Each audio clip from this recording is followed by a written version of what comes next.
I want to go back to our dates of 1840 to 1910.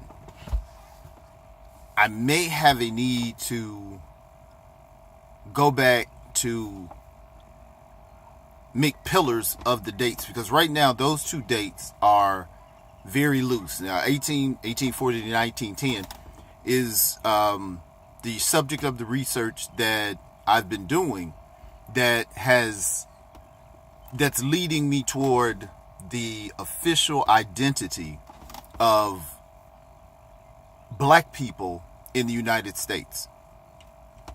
And when I say official identity, that is the mainstream identity.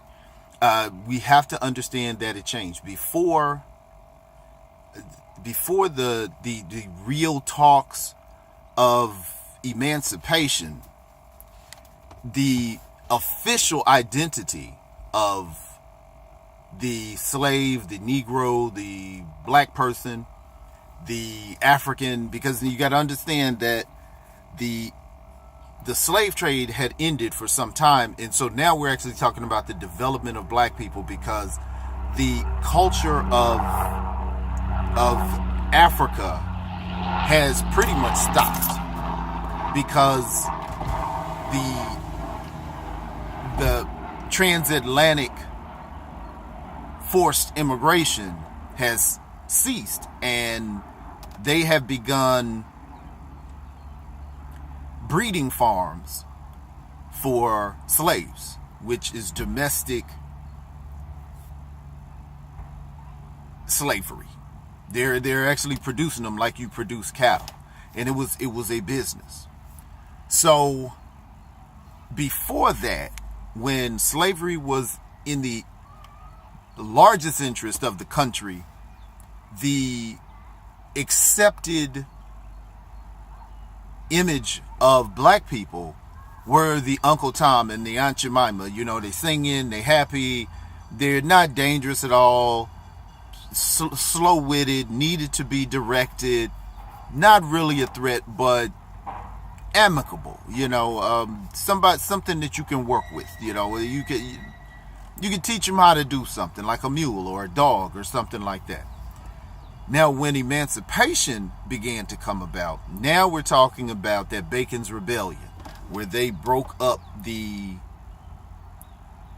underclass and elevated whites to be at the top, poor whites to be at the top of the underclass, and kept enough fighting at the underclass level as to where the underclass wouldn't bond together and fight the upper class.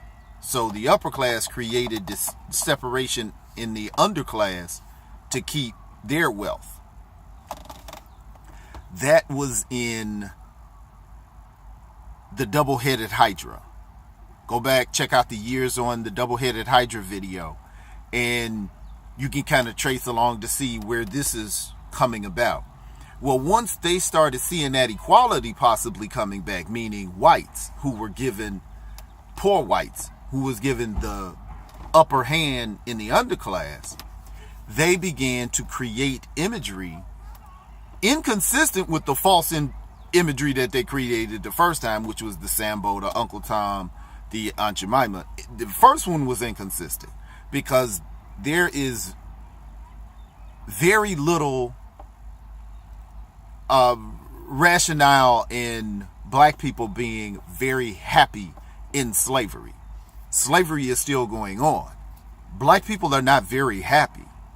We can find happiness in our lives because we don't allow joy to be taken away from us, but that does not mean that we're not upset at our circumstances, especially our brothers and sisters is locked up in jail disproportionately. Entirely different conversation, but still applicable. So they overplay a particular part of the reality of black people for their advantage.